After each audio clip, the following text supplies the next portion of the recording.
Welcome to the Genius Factory. Enjoy the video. You start by confirming what kind of trim you're dealing with and why removal matters.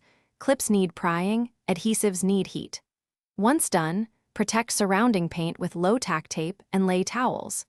Use a plastic trim tool at the clip edge. Pry slowly at a 10-20 degree angle to avoid cracking. If clips resist, apply a 10-15 second burst of heat to soften plastic. Make sure to collect every clip and mark fastener locations so reinstallation matches the factory pattern. Once the trim is off, clean both surfaces thoroughly so new adhesive bonds. You want to remove grease and old tape. Use solvent sparingly and dry completely to prevent lifting. If the trim has cracks, rebuild with plastic weld or 2-part epoxy. Apply, shape, and sand between passes for a seamless joint. Make sure to roughen gloss surfaces lightly to increase adhesion and always test fit the piece. This confirms alignment and clip engagement before you commit to adhesive. You reattach by following the sequence. Clips first, then adhesive where applicable. This prevents misalignment and ensures pressure distribution.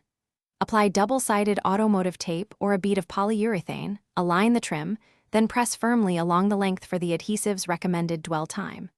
Once set, reinstall any screws and replace broken clips with OEM-style parts. If you see gaps later, add a thin adhesive bead or trim shim if trim is loose. Swap clips or add a discreet secondary fastener to restore secure retention. Thanks for watching. If you found this helpful, don't forget to like and subscribe.